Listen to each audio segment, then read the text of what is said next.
जय श्री महाकाल। आज हम बात करेंगे शिक्षा का अधिकार अधिनियम 2009 के अंतर्गत। धारा 1 के अंतर्गत किसी भी बालक से किसी भी तरह का कोई शुल्क नहीं लिया जाएगा तथा 6 से 14 वर्ष तक के बालकों को प्रारंभिक शिक्षा निःशुल्क अनिवार्य रूप शिक्षा दी जाएगी। जम्मू कश्मीर को छोड़कर यह समस्त भारत में लागू किया गया है। तो धारा 1 के अंतर्गत क्या है कि किसी भी तरह का कोई शुल्क नहीं लिया जाएगा और 6 से 14 वर्ष तक के बालकों को निःशुल्क शिक्षा दी जाएगी। धारा 2 के अंतर्गत निम्न शब्दावलियाँ जोड़ी गई। तो धारा 2 के अंतर्गत कौन सी शब्दावलियाँ जोड़ी गई? प्रारंभिक शिक्षा, पहली से 8वीं तक की शिक्षा जोड़ी गई तथा 6 से 14 वर्ष तक के बालक बालिकाओं के लिए पहली से 8वीं तक की शिक्षा जोड़ी गई। और शिक्षा कौन सी सूची का विषय है? शिक्षा जो है समवर्ती सूची का विषय है।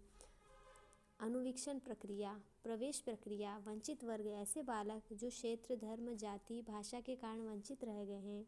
स्थानीय निकाय से तात्पर्य वंचित वर्ग बच्चे किसे कहा जाता है? जो क्षेत्र, धर्म और जाति और भाषा के आधार पर पिछड़े रह गए हैं या वंचित रह गए हैं। स्थानीय निकाय से क्या तात्पर्य है? जो नगर निगम, जिला परिषद, पंचायत समिति और ग्राम पंचायत, ये स्थानीय निकाय से संबंधित हैं। नेक्स्ट है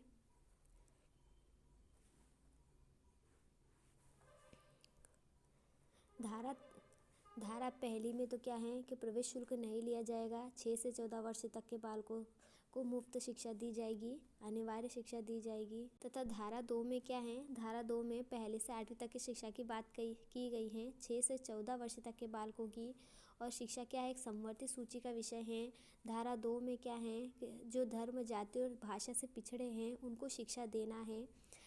धारा 3 के अंतर्गत अब धारा 3 पढ़ते हैं। धारा 3 में आ जाएगा सभी बच्चों को अनिवार्यतः प्रारंभिक शिक्षा प्रदान की जाएगी। प्रारंभिक शिक्षा का मतलब है पहली से 8वीं तक सभी को शिक्षा दी जाएगी।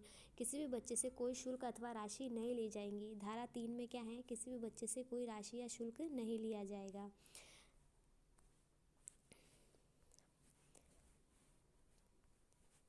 और धारा 4 के अंतर्गत है चिन्हित शाला से बाहर ड्रॉप आउट बच्चों को उनकी आयु के अनुरूप शिक्षा में प्रवेश कराया जाएगा।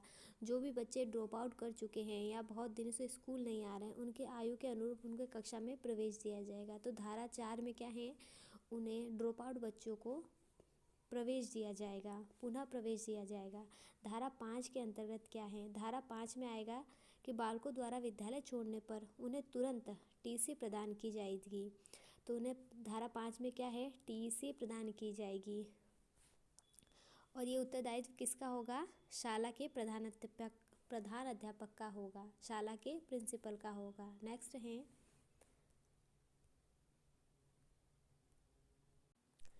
तो धारा 1 में क्या है? 6 से 14 वर्ष तक के बालकों की शिक्षा है। धारा 2 में है कि अगर जो वंचित वर्ग से जो बच्चे रह गए हैं उनको शिक्षा प्रदान करवाना है। धारा 3 में आ जाएगा, धारा 3 में आएगा कि बिना शुल्क अथवा राशि नहीं ली जाएंगी। प्रारंभिक शिक्षा प्रदान करने के लिए शुल्क या राशि नहीं ली जाएगी। धारा 3 में है पहली से 8वीं तक के बच्चों के लिए बिना शुल्क अथवा राशि नहीं ली जाएगी। धारा 4 के अंतर्गत आ जाएगा जो भी ड्रॉप आउट बच्चे हैं उनको प्रवेश दिया जाएगा। धारा 5 के अंतर्गत है उसे टीसी तुरंत प्रदान की जाएगी।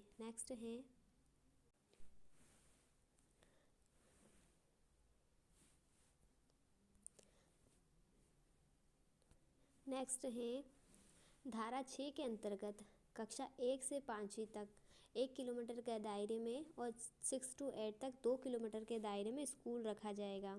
ठीक है, तो 1st to 5th में कितने किलोमीटर तक स्कूल होना चाहिए? 1 किलोमीटर के आसपास तक स्कूल होना चाहिए। और 6 to 8 या 6ठी से 8वीं तक के लिए 2 किलोमीटर के दायरे में स्कूल विद्यालय की व्यवस्था होनी चाहिए। धारा 7 में क्या होगा? तो धारा 6 में क्या है? धारा 6 में है विद्यालय आसपास होना चाहिए 1 किलोमीटर और 2 किलोमीटर के दायरे में। नेक्स्ट है धारा 7 के अंतर्गत। तो धारा 7 के अंतर्गत राज्य व केंद्र का वित्तीय अनुपात है। धारा 7 में क्या होगा? राज्य व केंद्र का वित्तीय अनुपात है। तो 11 पंचवर्षीय योजना में केंद्र व राज्य का अनुपात कितना था? 55:45 था। तो 11 पंचवर्षीय योजना में कितना था, 55 और 45 था। 12 पंचवर्षीय योजना में 65 और 35 हो गया। अनिल बोरदई कमेटी के अनुसार 68 व 32 हो गया। अब वर्तमान में कितना है, वर्तमान में केंद्र और राज्य का अनुपात कितना है, 60:40 है।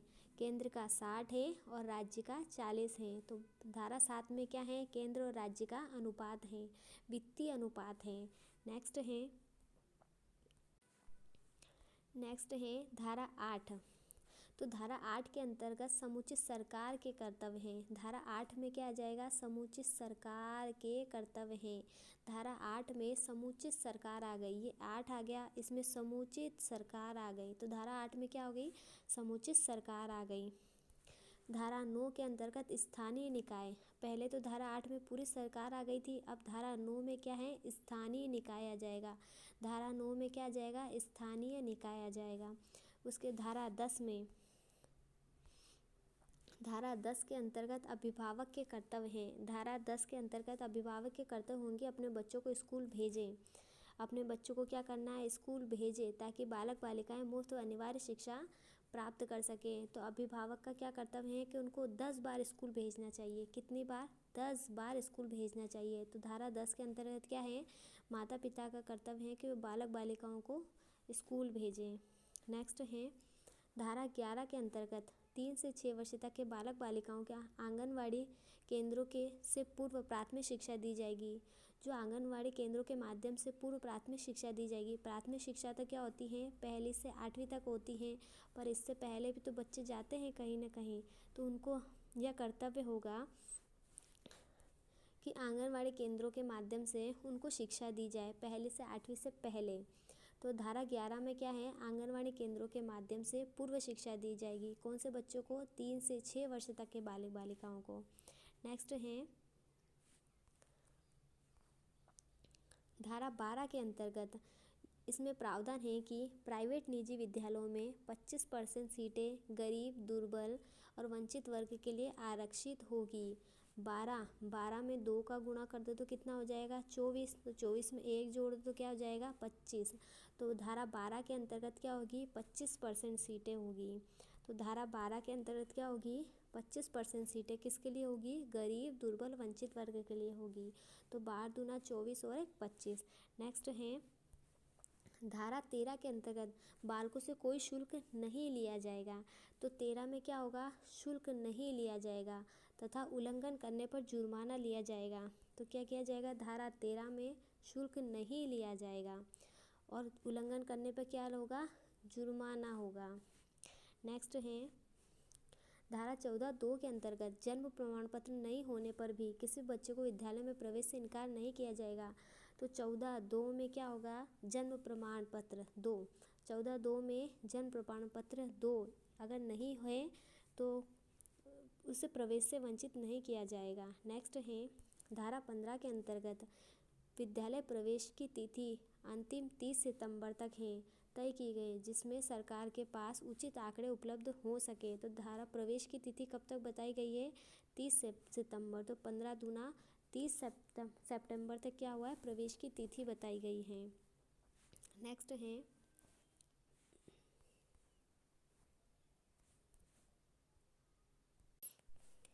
धारा 16 के अंतर्गत किसी भी बच्चे को किसी भी कक्षा में रोका नहीं जाएगा और न ही शाला से बाहर किया जाएगा। अगर धारा 16 में है, कोई बच्चा अगर मस्ती करता है, उद्दंड करता है, झूठ बोलता है, चोरी करता है, तो उसको शाला से बाहर नहीं किया जाएगा। कोई चीटिंग करता है, न ही उसको कक्षा में आने से रोका जाएगा। तो धारा 16 में क्या करेंगे, उनको 16 बार बिठाना पड़ेगा, कहाँ, स्कूल और कक्षा में। नेक्स्ट है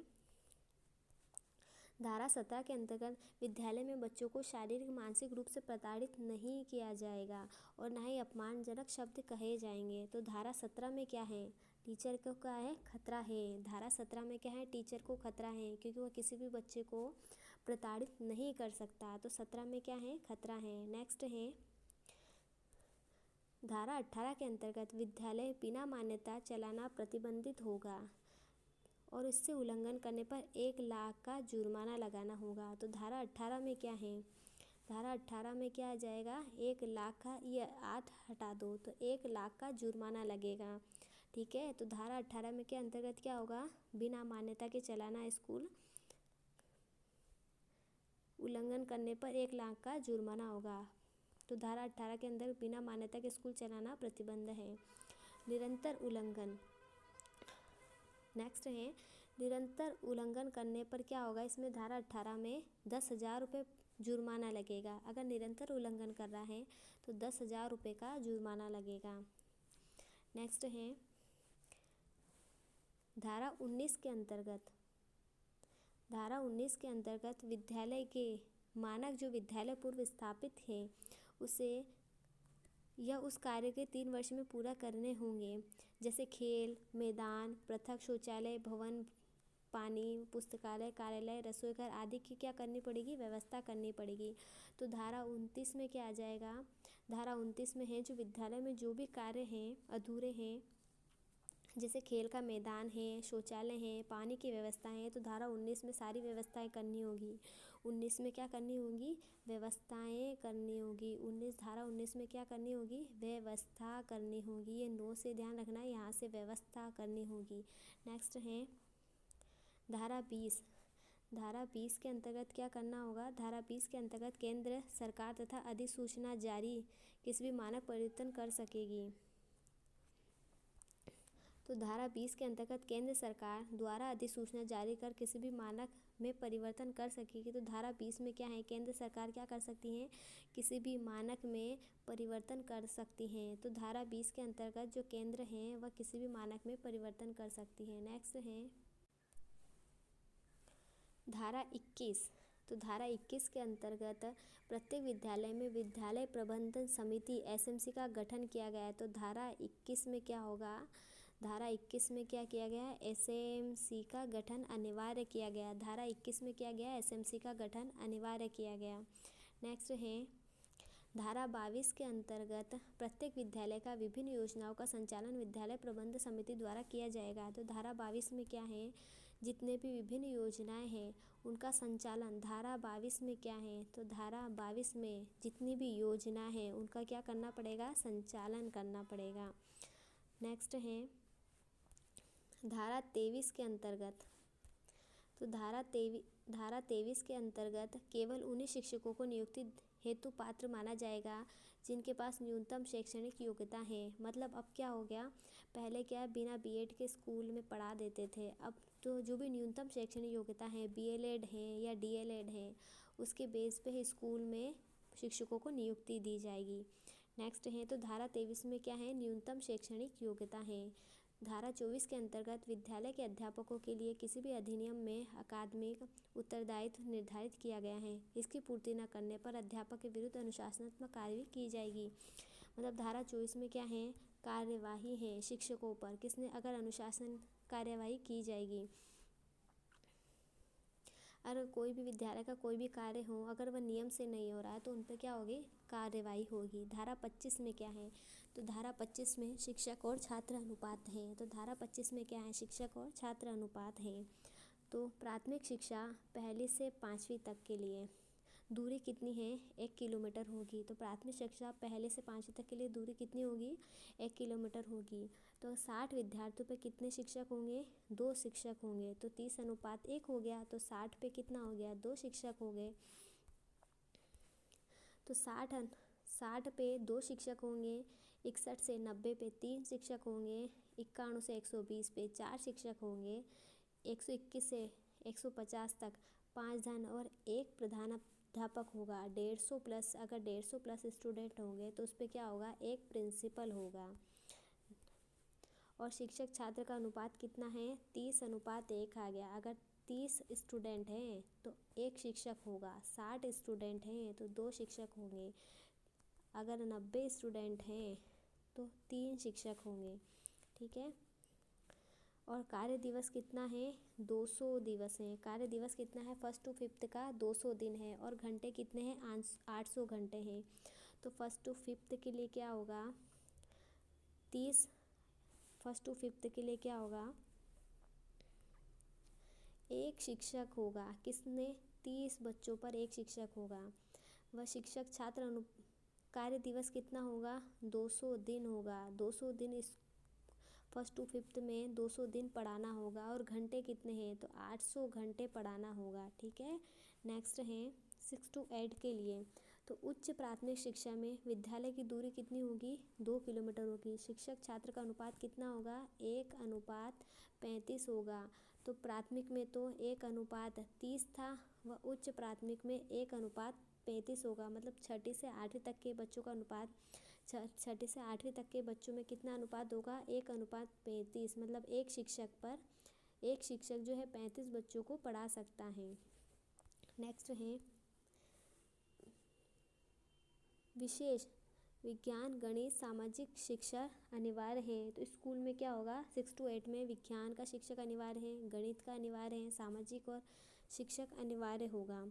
कार्य दिवस कितने होंगे 6 to 8 में कार्य दिवस 220 दिन या 1000 घंटे होंगे। तो उच्च प्राथमिक में कार्य दिवस 220 दिन व घंटे 1000 होंगे।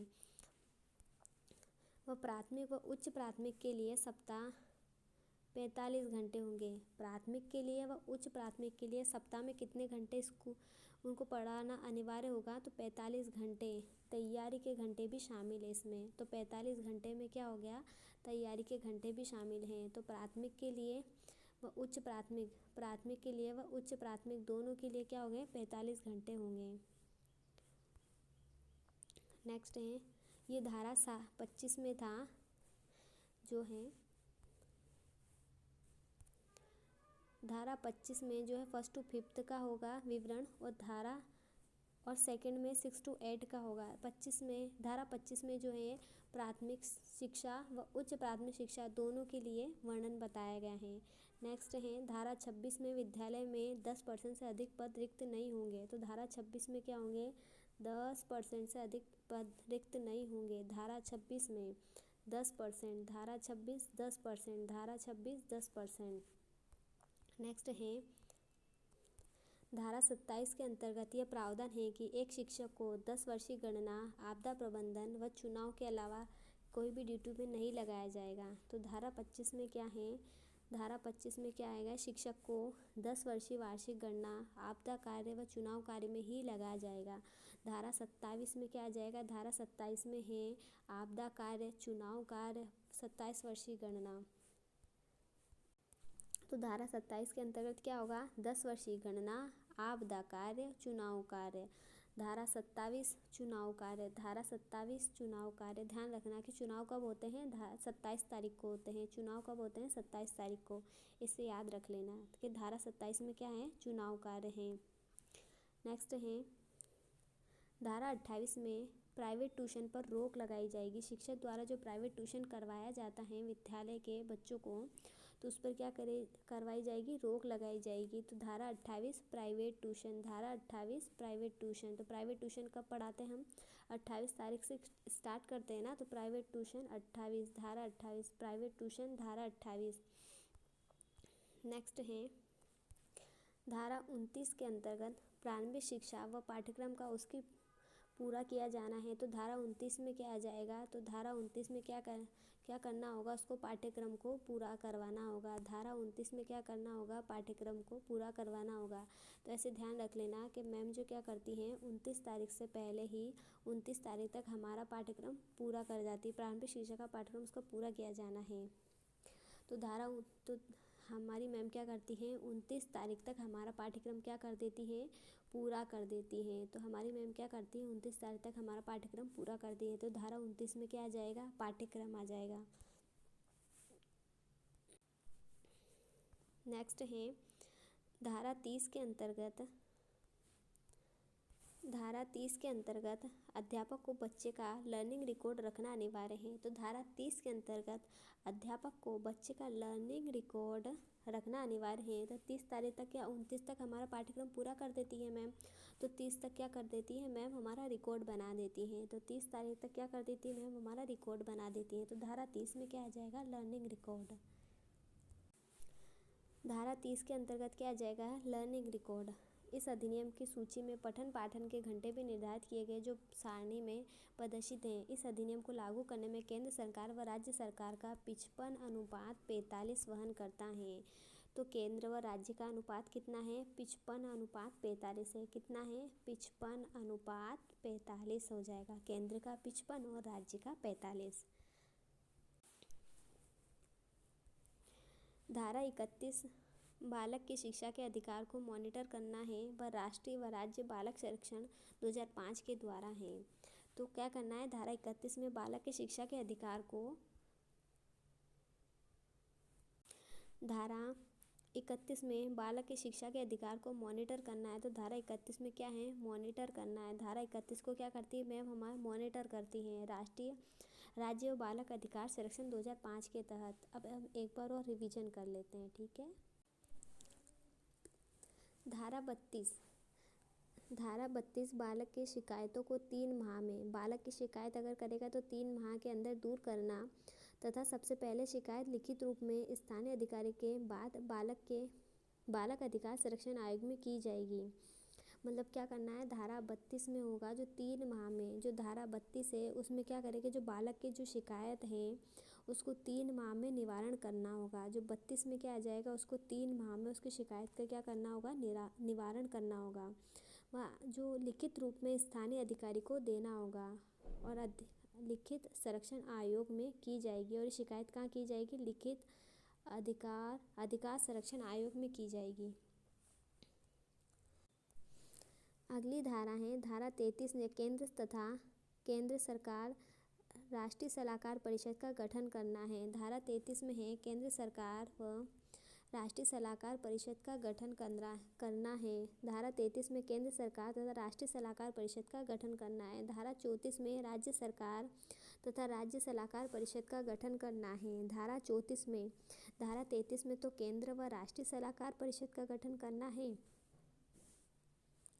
धारा 33 में केंद्र व राष्ट्रीय सलाहकार का करना है। धारा 34 में राज्य सलाहकार परिषद का करना है। राज्य सरकार व राज्य सलाहकार परिषद का करना है। तो पहले केंद्र आ जाएगा फिर राज्य आ जाएगा। नेक्स्ट है धारा 35 में समुचित सरकार मार्गदर्शन सिद्धांत जारी करेगी। धारा 35 में क्या करेगी? समुचित सरकार जो है वह मार्गदर्शन जारी करेगी। धारा 35 में समुचित सरकार, धारा 35 में क्या है? मार्गदर्शन देना है। धारा 35 में मार्गदर्शन सिद्धांत है। धारा 36 में दंडनीय अपराध की कार्रवाई करने से पूर्व सक्षम अधिकारी से अनुमति लेना होगा। धारा 36 में क्या है? दंडनीय अपराध की कार्रवाई से, धारा 36 में है दंडनीय अपराधों की कार्रवाई से पूर्व सक्षम अधिकारी से अनुमति लेना होगा। जैसे धारा 13, 18 व 19 के दंडनीय, जैसे धारा 13, 18 व 19। नेक्स्ट है धारा 37 में क्या होगा? केंद्र व राज्य का स्थानीय सरकार तथा विद्यालय प्रबंध समिति बाल अधिकार संरक्षण आयोग के निर्णय के विरुद्ध न्यायालय में कोई वाद दायर नहीं किया जाएगा। धारा 37 में क्या होगा कि कोई भी स्थानीय सरकार हो, केंद्र, राज्य, विद्यालय प्रबंधन समिति बाल अधिकार संरक्षण के विरुद्ध कोई भी क्या होगा? न्यायालय में कोई भी वाद दायर नहीं किया जाएगा और राज्यों द्वारा इसे लागू करना होगा। अगला है धारा 38 के अंतर्गत राज्य सरकार चाहे अपने निजी हितों को ध्यान में रखते हुए आरटी में कुछ संशोधन कर सकती है। मतलब क्या करती है? धारा 38 में क्या है? जो आरटी में संशोधन कर सकती है। धारा 38 में राज्य सरकार क्या कर सकती है? संशोधन कर सकती है। निःशुल्क और अनिवार्य शिक्षा, निःशुल्क और अनिवार्य शिक्षा क्या होगा? संवैधानिक विकास और ब्रिटिश काल में विकास हुआ। संवैधानिक विकास क्या होगा? संवैधानिक विकास में शिक्षा जो है अनुच्छेद 45 का विषय है नीति निर्देशक तत्व का। शिक्षा जो है अनुच्छेद 45 का विषय है नीति निर्देशक तत्व का। प्रारंभ जो है राज्य सूची का विषय था। प्रारंभ में किसका विषय था? ये राज्य सूची का विषय था। और 42वें संविधान संशोधन 1976 में समवर्ती सूची में रखा गया। शिक्षा को 42वें संविधान संशोधन के तहत समवर्ती सूची में रखा गया। शिक्षा जो है अनुच्छेद 45 में है। प्रारंभ में राज्य सूची का विषय था, फिर बाद में 42वां संविधान संशोधन हुआ। संविधान संशोधन कौन सा हुआ? 42वां संविधान संशोधन 1976 हुआ। तो 42वां कौन सा संशोधन से समवर्ती सूची में जोड़ा गया? तो शिक्षा को समवर्ती सूची में 42वां संविधान संशोधन 1976 में जोड़ा गया। तो शिक्षा को समवर्ती सूची में 42वां संविधान संशोधन 1976 में जोड़ा गया और 86वां संविधान संशोधन 1 दिसंबर 2002 को शिक्षा कानूनी अधिकार बन गया। तो 86वां संविधान संशोधन जो कब हुआ था? 1 दिसंबर 2002 को हुआ था। तो 86वां संविधान, 8 में से 2 चले जाएंगे तो 8 में से 6 गए तो कितना बचेंगे? 2। तो 86वां संविधान संशोधन 2002 के तहत शिक्षा को कानूनी अधिकार कब मिला? 86वें संविधान संशोधन 2002 में, 1 दिसंबर 2002 में। नेक्स्ट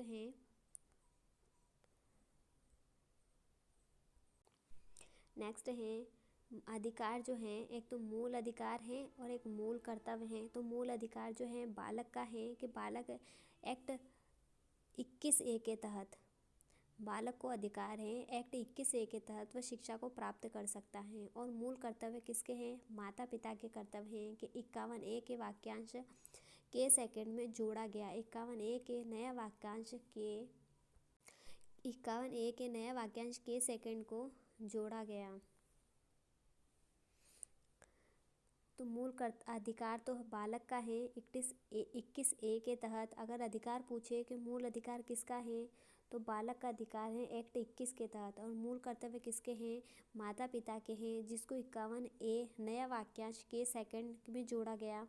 कानून कैसे बनते हैं? तो कानून पहले संसद में जाता है, उसके बाद राज्यसभा में 20 जुलाई 2009 को शिक्षा का वो रखा गया NEP 2009-19 राज्यसभा में 20 जुलाई 2009 में प्रस्तुत किया गया। फिर लोकसभा में 4 अगस्त 2009 को प्रस्तुत किया गया व राष्ट्रपति के 29 अगस्त 2009 को गजट में प्रकाशित किया। तो संसद के द्वारा पहले राज्यसभा में गया। कब गया राज्यसभा में? राज्यसभा में गया 20 जुलाई 2009 को। जुलाई के बाद अगस्त आता है तो 4 अगस्त 2009 को लोकसभा में गया।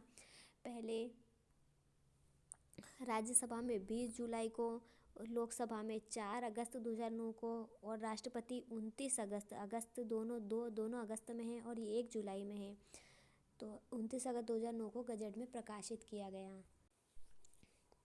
1 अप्रैल 2010 से जम्मू कश्मीर को छोड़कर संपूर्ण भारत में लागू किया गया। तो 1 अप्रैल 2010 को जम्मू कश्मीर में छोड़कर संपूर्ण भारत में लागू किया गया।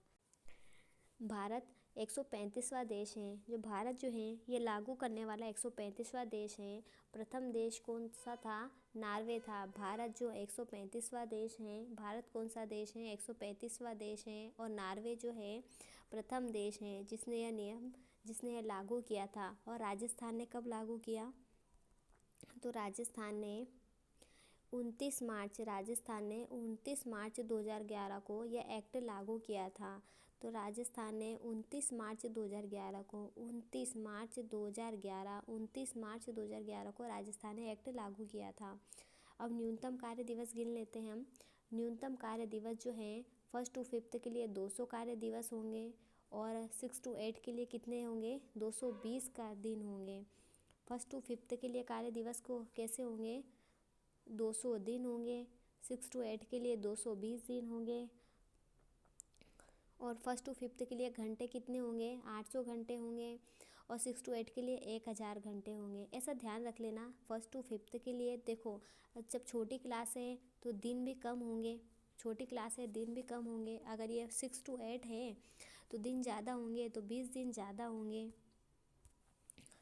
और 1 to 5 के लिए अगर 800 घंटे हैं, 1 to 5 के लिए 800 घंटे हैं, तो बड़ी क्लास 6 to 8 के लिए 1000 घंटे होंगे। तो छोटी के लिए छोटा और बड़ी के लिए बड़ा घंटा। ठीक है। नेक्स्ट है शिक्षण के लिए एक सप्ताह में न्यूनतम कार्य दिवस 45 घंटे हैं। अब शिक्षक के लिए दोनों के लिए क्या है? 45 घंटे हैं।